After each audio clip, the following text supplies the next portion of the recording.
Salut mes amis, j'espère que vous allez bien. Aujourd'hui, je vous prépare une shorba. La shorba à ma façon. Regardez comme elle est belle. Elle est onctueuse.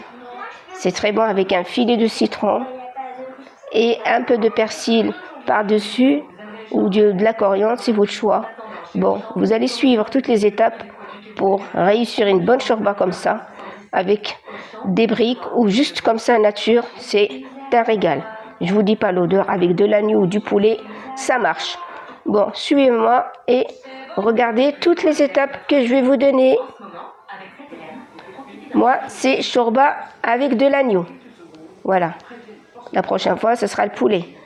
Bon, pour tout ça, j'ai des morceaux d'agneau que vous voyez dans l'image, dans la vidéo. Voilà. Et des petits morceaux que j'aime bien cuisiner avec, c'est du collier, du plat de côte. Bon, des tomates concassées avec un peu de paprika, des légumes, courgettes, navets, carottes. Bon, le piment, c'est vers la fin pour donner du goût. 2 oignons, de la cannelle, un bâtonnet, du colorant, gingembre, curcuma et de la coriandre en poudre.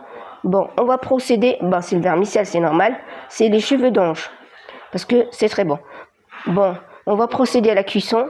J'ai mis un peu d'huile d'olive, j'ai mis mes morceaux de viande à dorer dans l'huile d'olive. Faut les bien dorer, parce que c'est très important pour avoir des sucres et du goût. Faut pas mettre comme ça direct, voilà. Et je rajoute un peu de sel. Après, vous rajoutez un peu de poivre. Voilà, on mélange tout ça, on laisse frémir, on laisse dorer. Je mets toutes mes épices et je les laisse dorer pareil. Je mets mes tomates et mon paprika, le céleri et je laisse frémir, dorer pareil. Et de l'eau, la quantité que vous voulez et le nombre de familles. Et vers la fin, je rajoute mes légumes. Navets, carottes, courgettes, c'est votre choix. Sinon, mettez ce que vous voulez comme légumes. C'est à votre choix. Voilà, et puis on laisse cuire. Bon, c'est du plat de côte, un peu des bouts d'agneau.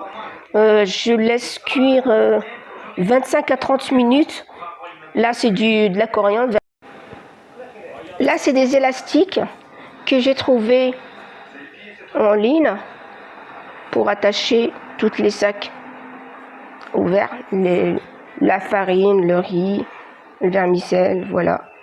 C'est pratique et franchement, je les trouve trop bien que de mettre des élastiques qui se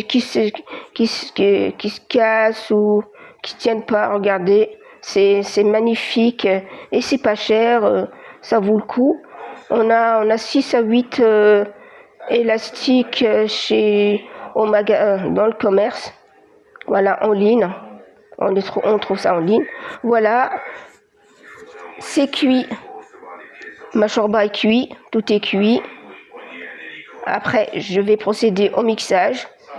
J'ai mixé tous mes légumes parce que j'ai séparé la viande.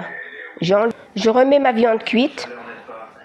Après, mon pois chiche et mon vermicelle vers la fin. Et je laisse frémir. Et j'éteins.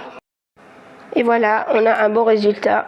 Une belle shorba qui donne envie que de plonger ma cuillère dedans et de manger ces légumes et ce vermicelle, viande, ça sent bon l'agneau dedans et les épices, la cannelle, le ras el hanout, franchement le persil, la coriandre, le filet de citron dedans.